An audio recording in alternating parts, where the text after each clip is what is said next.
Hey, yo, fellowshippers, what up? Welcome to the Fellowship Hall with the Twins of Rap. I am Rap, a.k.a. the smartest one in the room, and I'm back with my fellas. Twin number one, Keith, and twin number two, Ken. Fellas, introduce yourself to the people. What's up, fellowship? It's your boy Ken, aka the Odd Man Out. Today I am the odd studio out because I having some technical difficulties at home, so I got to record with Keith over here. What's up, fellowshippers? I don't know if that was a necessary introduction, but nevertheless, you know me, I know you. Let's go ahead and get started. Today, you know what we're reviewing. We're reviewing, I have to say it now, it's our favorite show on television, and that is none other than Power Book 2-3, actually, Raising Kanan. Oh, it became Power Book 3, Raising Kanan. There it is.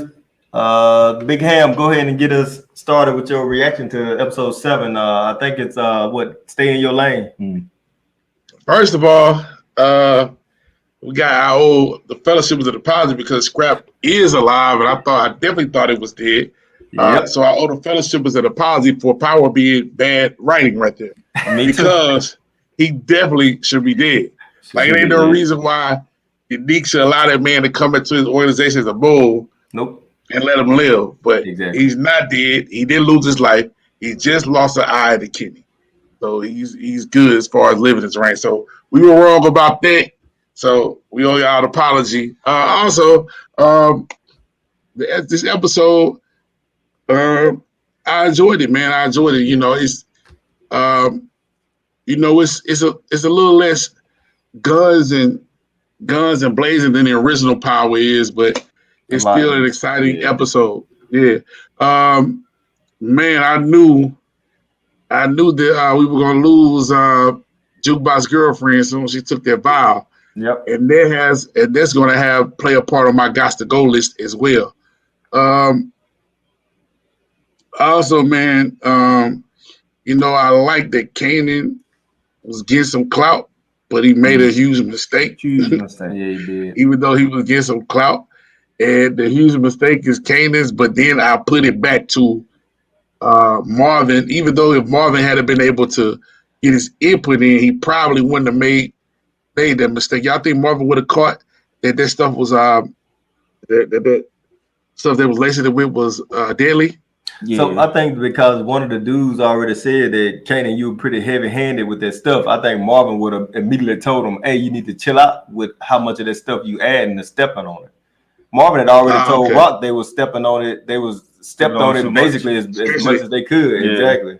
Yeah, I think Marvin would have. I know we give Marvin a lot of flack, but I think Marvin would have wanted to do a real trial and not just hand it out to the massive. I know it was only 20 to 25 people or something like that, but I think Marvin probably would have been a little bit more selective in his sample size, and I think that would have been smart. And I think so. You think it was the way Kanan cooked it that got the people killed as opposed to what they laced it with?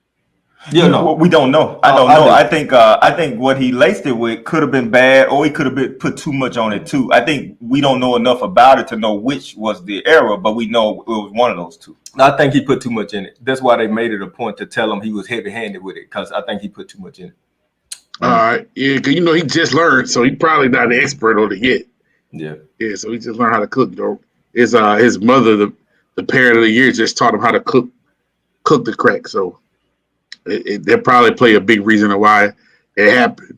Man, y'all get mad at me, man, but I like Unique, man. I like Unique. I like the way he rolled up for Lou at the diner. Yeah. And kind of let Lou know, hey, man, I'm on a 25-0 run. Rock gonna lose sooner or later. This game gonna end. I'm gonna be crowned the victory, but I like you. I need somebody like you. I need you to come join the gang. And then I like the way Lulu was hard and the way he told him no. So that was definitely hard. I'm kind of ticked off with Lulu because, man, you read up on a dude who had his head buried in the treasure, and you didn't get the job done, man. Mm-hmm. Dude, that's how we talk. Yeah, his head buried in the treasure. You get the drop on a dude with his head buried in the treasure. You got to be able to close that deal, man. And Lulu got to be able to close that deal, man. That was a bad job of him not being able to close that deal right there. So he got to, he's supposed to off that man. We finally supposed to get He's supposed to get the streets the body that he needed, and he didn't do it right there, man. So Man, that Lou was a hitting bad nobody. job by Lulu. He didn't hit the girl, Yeah, man. bad job by Lulu, man. But I like the move to go to the new connect, and then I like the new connect. I like how the new connect's patient. You know, he making sure this is what he want to do. He didn't jump out the window early with Rock. So I pretty much think Rock gonna have to go ahead and take care of the Baker first. And once Rock take care, not the Baker, the bodega on the purse, he'll be ready to go on and do some work. So I think this is what's going to happen there. But all in all, man, even though it's not a whole bunch of shooting and killing going on in this version of Power, I'm still enjoying these episodes. I mean, I think I enjoyed it so much on the site. I get to watch it on first. I don't get to see a preview, man, but I was enjoying it so much. I was like, hey, y'all got to see I got to see what the preview is next week because I enjoyed the episode so much. So hopefully for the moral compass, it was more than a solid episode. But I thought it was a good episode this week. All right, Ken, go ahead and tell us what you thought about it. Yeah, it was barely a solid episode in my opinion. I mean, it wasn't horrible, but it wasn't outstanding. I mean, the whole thing with Lou messing up the kill at the beginning was pretty weak and disappointing. It's almost like they are intentionally making Lou make mistakes, and that bothers me. Lou's supposed to be solid, Marvin's supposed to be solid, and then this was like a pretty weak hit that was executed poorly. He did redeem himself somewhat with the whole discussion with Unique at the diner, so that was pretty cool. I thought it was just an okay episode, man. I think the whole jukebox and Nicole interaction was good and it was interesting and kept me entertained. But they all of a sudden made that's Nicole, a first. Okay. They all of a sudden went from Nicole being this innocent or seemingly innocent girl that's in love with jukebox to having her own crack pipe in her drawer that she could easily light up and overdose on Kanan's messed up crack. So to me, that was kind of odd or poor writing that they just injected it. I mean, she didn't want to. I think you missed something from the previous week, bro. I know she took the hit of the joint or whatever from Crown. Yeah, crack in it. Yeah, but still, Ralph, that was something she tried, and she tried kind of skeptically to going back to her house a day or two later and having her own personal crack pipe there. Bro, we watched Snowfall. Don't you remember Wonder?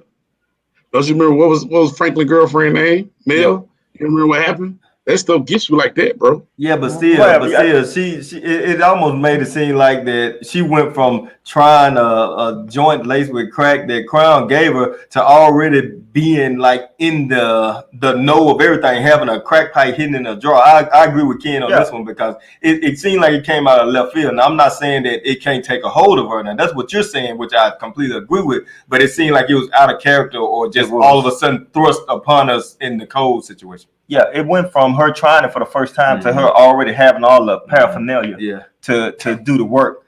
And so to me, that was kind of odd and oversight in the writing, just in my opinion.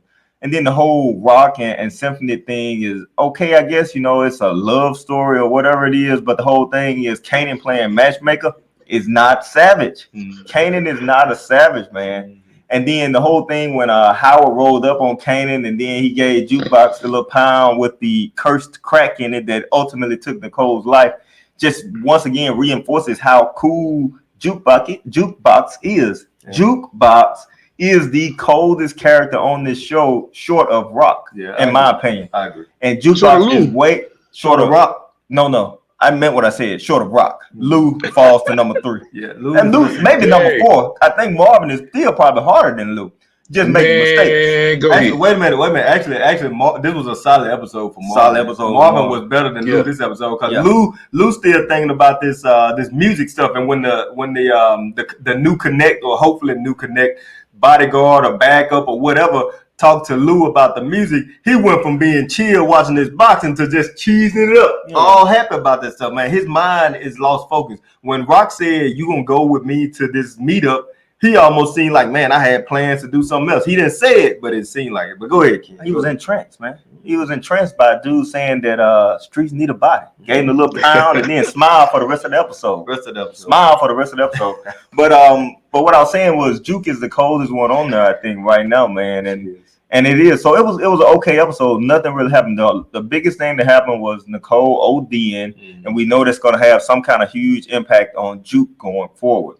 Kanan is You still said overly nothing weak. really happened. A lot happened, bro. Not in my opinion, man. Nothing happened to. I A mean, the lot story. happened, twin. Not much, Ralph. I The think you Kanan talked over stuff, yeah. nitpicking a lot. A lot happened. Nitpicking. A lot Nothing happened, man. Kanan killed Just some like- people. Kanan got some crackheads killed, and that crack killed Nicole. That's the premise of the episode. The whole stuff with 20 Tiffany people, and him also- still messing with Davina is crazy because Juke already told him that Davina was a snitch, and he's still running after her. Kanan is not a savage, man. Juke is Kanan. No. I'm saying you're absolutely right about Kanan not being a savage. What I'm saying is a lot did happen in the episode. Yeah. A lot happened. Moving The along. crackheads died. Nicole died. You found out where That's the highlight, though, Nicole's, huh? The Nicole dying is the highlight of the episode. The other stuff is It's just the moving highlight of the along. episode, but a lot happened. They met with a new connect. Rock and Symphony got back together, and then Rock pretty much told him that she ready to get out the game. She want to have a baby by him. You saw Lulu try to go make their hit on dude and missed. That happened, and also Unique came and tried to recruit Lulu. That's a lot that's happening in one episode, bro. I agree. Yeah, okay, I give you that, but nothing came from it. Is what I'm saying. Like Unique went to Lulu, and Lulu punked him or attempted to punk him, and nothing happened. And it don't even make sense that Unique is angling for Lulu so hard. If Lulu will turn on Rock, what do you think he'll do to him? And then Rock meeting up with the Connect. Yeah, she did meet up with him, but they didn't do any business. He was just like, be patient and we'll talk later. So you're right. Stuff happened, Ralph, but nothing really happened from the stuff happening. And then it's just the way it was to me. It was an okay episode. The sad part was that we lost Nicole. What you got, Keith? Okay. You guys got a little heated. But anyway, I agree with both of you for the most part. I think that some did happen, but at the same time, like, some things are just pushing the story on, which I think is what Ken is saying. So one thing that y'all didn't touch on that I'll touch on because y'all talked a lot is that Davina figured out that Famous was talking about Kanan. Oh, that's true. Right? So that was kind of big in my opinion. And so that makes Famous be Mark even more to me. Even though Ken was the one that had him on the list last week, Famous doing this stuff is already seeing problems trickle down. So Ralph, I gotta apologize to you, not for criticizing you for putting Rock on the list because I still disagree with that. But Unique also was a strong role this show. He was cool. He stepped to Lou like a man. He attempted to recruit him, and he told him, I'm getting rid of Rock. He just flat out told him, I'm getting rid of Rock. You can fall with her, you can stand behind me. I thought that was pretty cool, and I gotta be honest with y'all. I don't want to jump the gun, but I almost had Lou on my gots to go list before that interaction with Unique, and that kind of redeemed Lou from the episode because he missed the kill, and his focus is on this music stuff, man. I like Lou. I probably like Lou more than both of y'all, but he almost made my gots to go list because he acted. He acted. Marvin, this was a strong episode for Marvin. No. I put Rock on the Got to Go list for the third time. Y'all and like y'all trying to. You forgot who our current protagonist is. And y'all done put Marvin. Yep. Y'all done put Marvin and Lou on there, like they're not our criminal protagonists as well. Kanan's supposed to be the criminal protagonist. But Kanan and Rock right now are the criminal protagonists. Marvin had a strong episode today too because he checked Kanan and he told Kanan, you can't tell Rock because we'll get in trouble. And he took him to see the damage of what Kanan did. Yes. So that was a strong episode for Marvin. So Marvin redeemed himself to a degree. I don't know. I feel like Kanan was kind of overstepping his authority or overstepping his experience. That's what I mean. He was overstepping his experience, trying to come off harder than he was. Like it's kind of hard for me to see Kanan going from soft, cuddly, telling his mama he beautiful, holding Davina hand at dinner, to telling these guys, you don't know who I am. Yeah, I know who you are. You some high school kid that's trying to date a girl that used to date another dude. Exactly. Don't get me wrong. I like Kanan, but man, Jukebox is the star for me right now. Juke and Rocks are the stars of this show for me. And I don't know if that's because the writing want us to believe it, but that's just how I feel, man. I will say one thing, that suit that Jukebox was wearing today fit her like trash. So it looked awful. It looked awful. It looked awful. But nevertheless, I'm still with Juke. I don't know, man. I feel bad that Nicole died, but it was because of Kanan. It was from Kanan's fault. And I also believe it was Nicole's fault. It was Nicole's fault. Taking it from Juke's bag. Fault for taking it from Juke's bag, Right. and then it was Nicole's fault for taking it, smoking it. But and then it was the writer's fault for all of a sudden having this crack pipe. Okay, that's your reaction. I feel like that I feel like that this is going to be somebody else's fault. I'm gonna tell y'all about Gots to Go. Okay.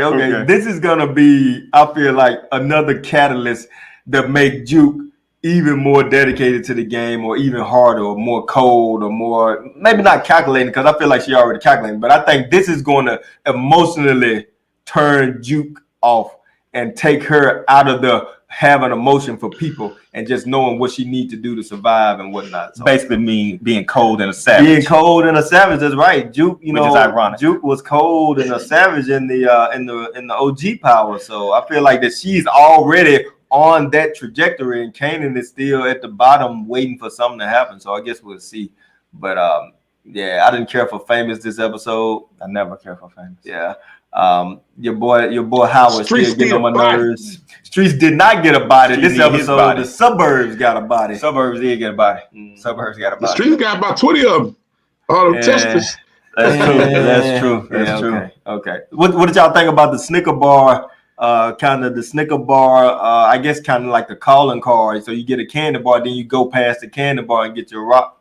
What did you think about that? I don't know if I don't understand what it was doing though. Like they were saying, you want a candy bar, and then you go to the gas station and pass the candy bar off to get the rock. Why not just get the rock right there? I guess trying to throw the police off if they're being watched. Yeah. Mm-hmm. It hit the police with misdirection. Yeah, some random person standing right at the side of the road doing nothing. But if you holding a candy bar box, then maybe you look like you are soliciting, and then they can go still look like they getting gas and then make they pass. So maybe it makes sense. All right, fellas, episode. I know we look a little different today, but that's okay. We want you to go in the comments and let you know what you thought about today's episode. Let us know what you thought about today's episode, and give us your feedback on what we said, and then let us know what you said. So now we got our favorite segment, and I honestly found it hard today, but we're gonna go ahead and do our favorite segment. And that's the Gots to Go segment. And you know what that is, Big Ham. Go ahead and tell them what it is. It's time for our Gots to Go segment, where we go ahead and tell you the 3 people that gots to go. And when we say gots to go, we mean they got to get violently sit up out of here, bro. Because these people are making things hard for our criminal protagonists. Yeah. And it could be a criminal protagonist that might gots to go. And that's what people don't understand. Anybody can get it.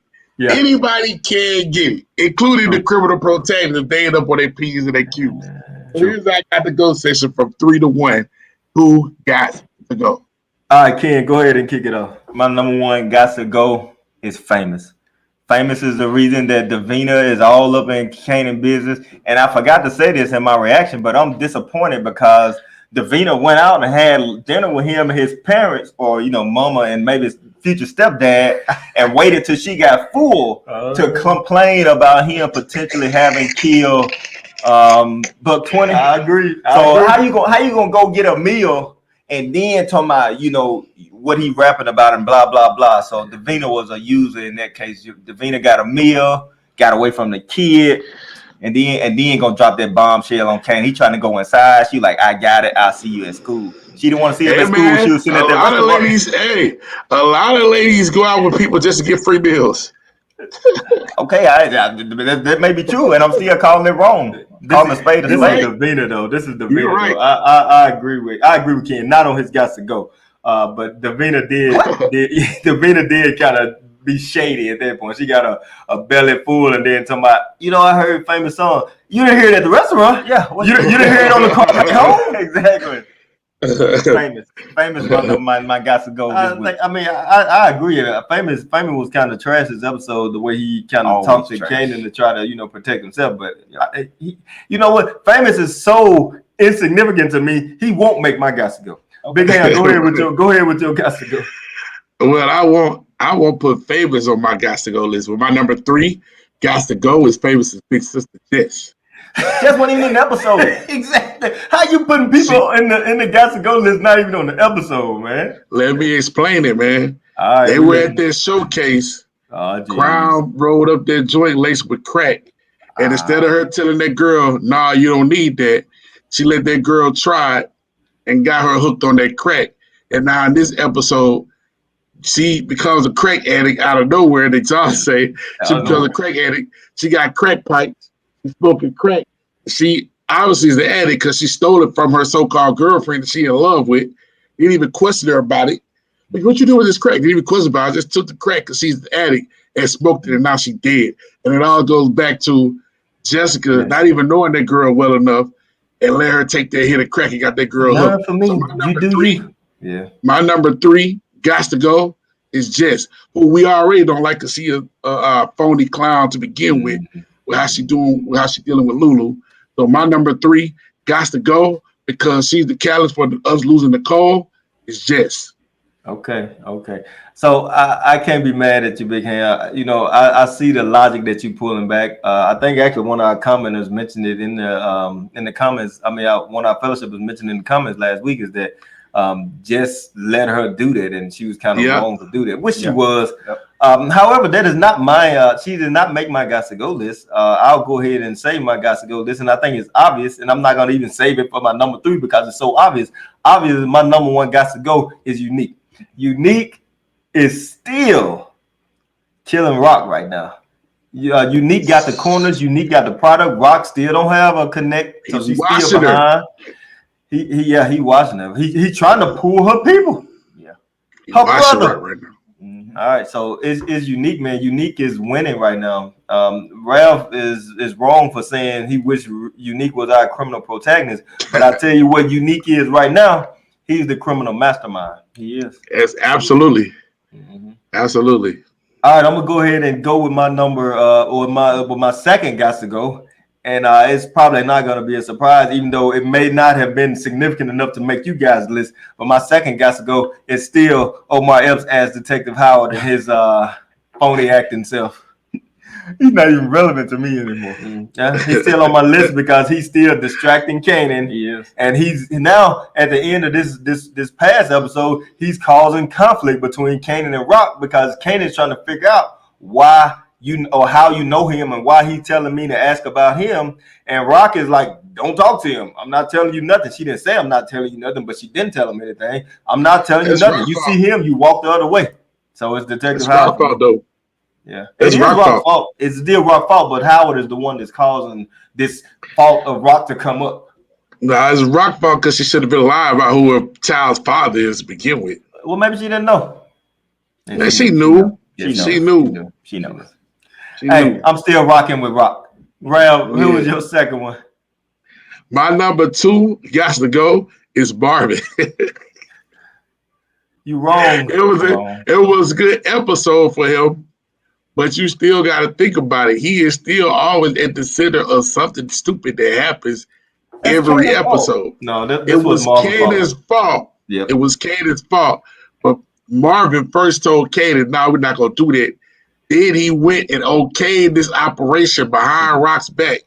And then Flick we thought was behind Kanan's back, but we know that Kanan now knows it. And because he headed this operation behind Rock's back, and they stretch a product already, and they're going on a tangent, people are out of order, and people are out of order because Kanan was out of order and cooked it, and now we got an issue in the streets that would have been much of an issue. Maybe it probably been a little issue because you got 20 crackheads probably dead in the hood, but now you got one suburban rich white girl dead from the same thing. It's going to be a bigger problem. So, and all of this because of Marvin's lack of true leadership. Even though it's Kanan's fault, but Marvin to win it recruited these cats, be part of his crew. These guys went and got this other crack that they're trying to mix it up with to help stretch it. And Kanan overstepped his boundaries, but at the core of it all, that whole thing, if Marvin didn't have this thing going on, none of this would have happened. On top of the fact that Marvin does something stupid in every episode, and this was the next thing of Marvin being stupid in the next episode. So my number 2 got to go is Marvin. Okay. I don't know if I like that. Yeah, I won't. I mean, based on the previews, this whole thing's gonna cause another problem for Rock terribly run organization. It likely will. It likely will. Why you take a shot at Rock? Terribly run organization. Terribly run organization. I didn't even flinch. I didn't even flinch with it. Did I lie? So far, Where's no. a lie? So far, Okay, no. Okay then. Okay, All right. then. Go ahead, kid. You got it. My number 2 guys to go. I'm not even going to belabor it. It's going to be Unique. Yeah. Unique needs to go. Unique is against our criminal protagonist, which is Rock, followed closely by Jukebox, followed by Marvin, followed by Lulu, then followed by Kanan. So that's just the way it is. Rock is too high. Rock is too high. Whatever, man. Whatever. It's nothing else to say about it because Unique is obviously the one that's at the core of everything. He's the one that's in direct opposition to Kanan's family or Kanan's organization. So it's Unique. He's making the show entertaining though because of the chess that he's playing. Yeah, but to me, it's not really chess. He's trying to recruit her people. To me, that's not making sense, especially her brother. But I don't know. One thing that I did like about him was that he respected the sanctity of the diner. I thought that was a cool move that they all, had a code that they could live by. So, holding dude back. Yeah, that was I guess. Cool, so. I guess it's the '90s thing. I guess the '90s was just different back then. So if they had been present day power in 2018, 2019, 2020. It would have been some violence going down the diner. Yep. Tommy would have done it. I think Ghost would have respected it. I think Tommy probably wouldn't have. I don't know if you came at me, like the only people that Ghost and Tommy are the only two that came at each other for death and didn't kill each other immediately on sight. You know what I mean? Yeah. But I mean that's a good point what you said, and I did respect Neek, even though it pained him. He still, respected it. So props to Neek, and that might be his downfall. But Lulu shouldn't have missed. Dude shouldn't even been there. Yeah, that was disappointing. Very disappointing. Very disappointing. Yeah. Lulu. All right, Ken, go ahead and give us your last one. All right, so my number 1 might be a tad bit controversial. Hold on, wait. Keidre, I missed your number 2. My number 2 was Detective Howard. Your Oscar-winning actor, Omar Epps. Yeah. They made a grouch with it actor. Not Oscar. But give him Oscar last name. That's pretty good. That's not bad. So if I can get back to mine, as I was saying, it might be a tad bit controversial.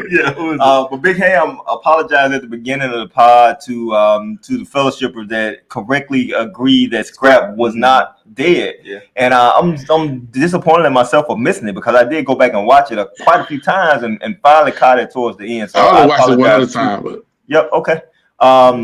Yeah, he's humble brag. I apologize to the fellowshippers for making that mistake. And with that being said, I'm going to make Scrap my number 1 got to go. What is this, man? 2 reasons Scrap got to go. Number 1, because you incorrectly said he was dead. Made me wrong. Made me wrong. Scrap needs to go. Scrap's supposed to be dead. He made me wrong, and I got to go out and apologize to the fellowship. I don't mind. Okay. I don't mind apologizing to the fellowship, but I shouldn't have had to. And number 2. The second reason that Scrap needed to go is because it undermines Unique's whole coldness as a killer, and it negatively impacts the writing of the show. How are you going to have a mole in your organization that is sent from your rival, proves himself to be a mole, and all you do is beat him and put him on the doorsteps of the rival and not kill him? That makes no sense to me, and that disappointed me because Big Ham said it in one of the responses when we were talking to our fellowshippers about Scrap being dead. Big Ham said it wouldn't make sense for Unique to let him live. It would be terrible writing, and he was 100% right. I'm falling lockstep behind that. He's 100% right. Scrap is supposed to be dead, and even if we put aside my vanity here, Scrap is supposed to be dead because that's just terrible writing in the show for him to live, and I see no reason for him to have survived. So to me, that I'm disappointed in that. One thing real quick about a comment that Big Ham made on the pod last week was that Ken and I was saying that the streets needed a body and it needed to be a a big one, like a super impactful. And Ralph was like, Scrap is like 25% of Rock's organization. He is a big body, and we all thought that he was dead. And for them to leave him alive, they like, we're not gonna kill anybody important, so we not gonna do anything like that.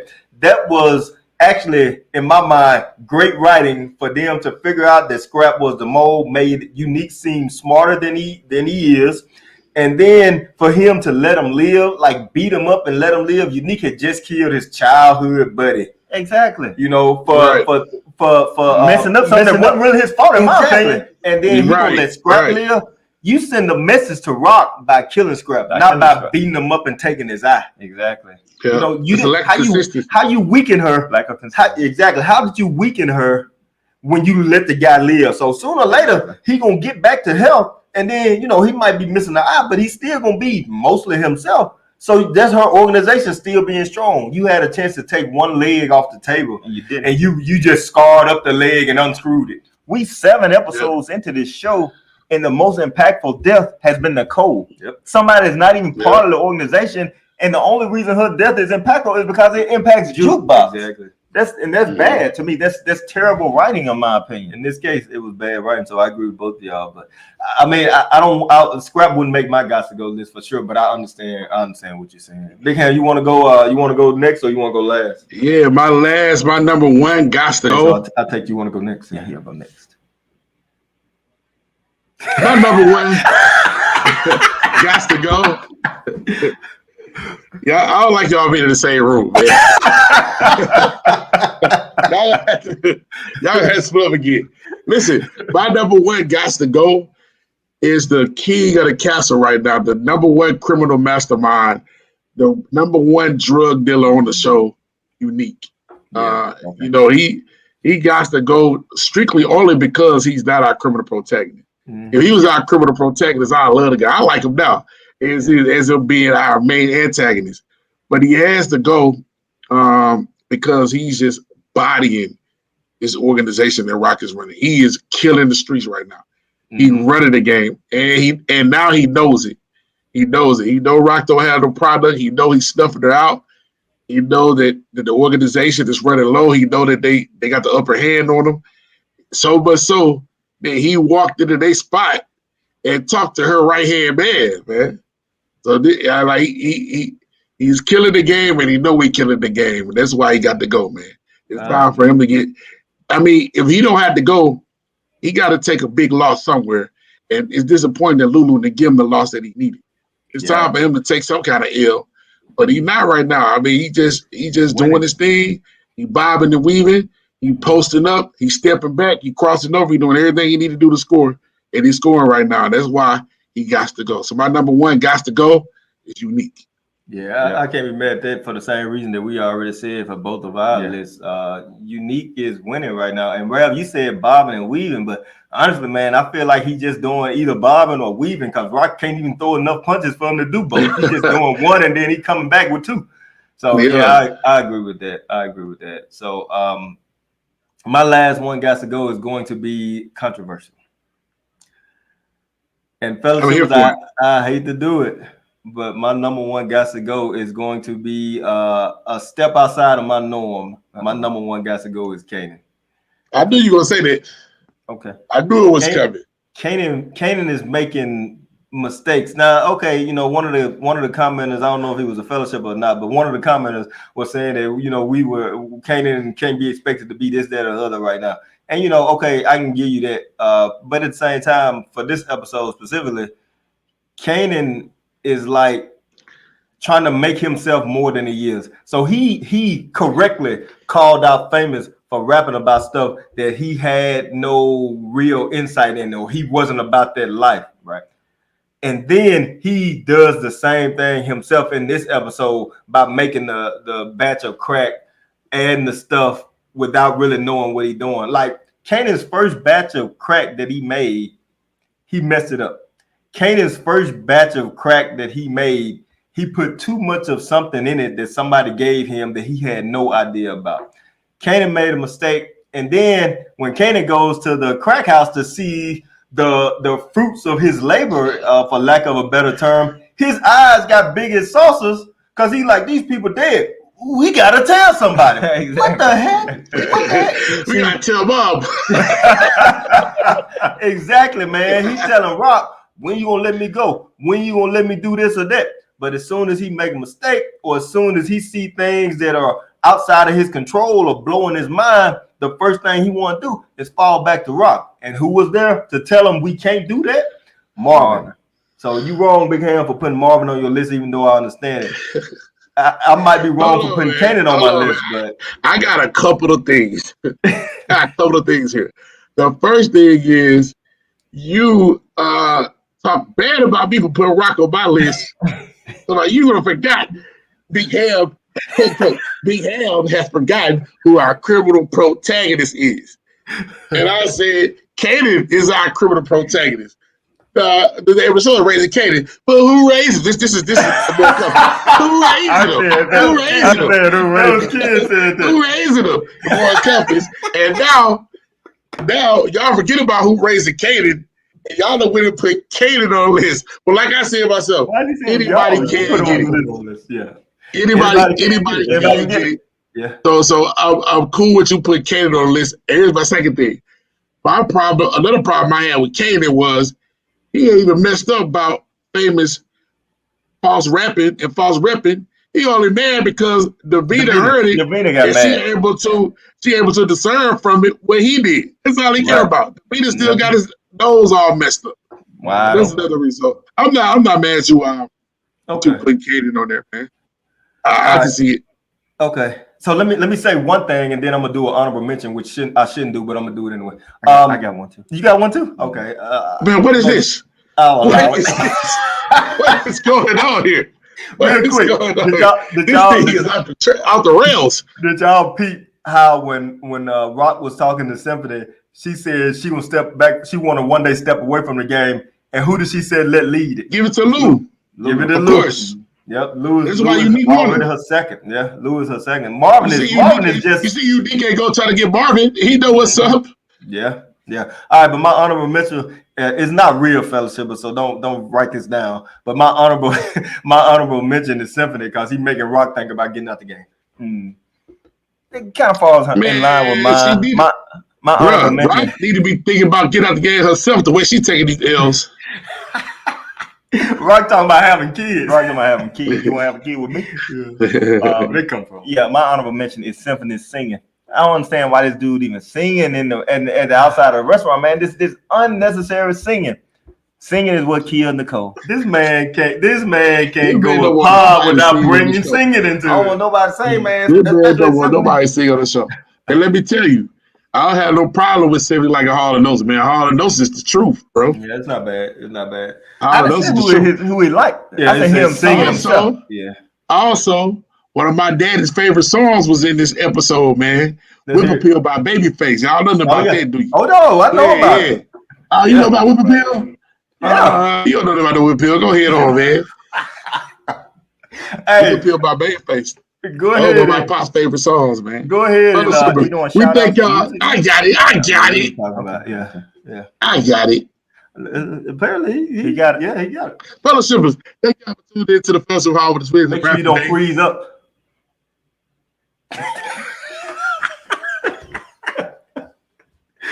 You can follow us on the YouTube page, the Fellowship Hall. Go ahead and get our subscribers up. We're on the road to 200 now. Thank y'all for getting us over 100, so get us to 200. Also, follow us on the Facebook page at the Fellowship Hall. You can follow me on social media, Raphael Hammond, and on Twitter and Instagram at HamDog22. We thank y'all for tuning in with us. This show is getting good, in my opinion. Unfortunately, it's not getting better in their opinion of the moral compass, but he's the odd man out. So that's the way it always is. So keep checking in with us here. Until next week, y'all be blessed.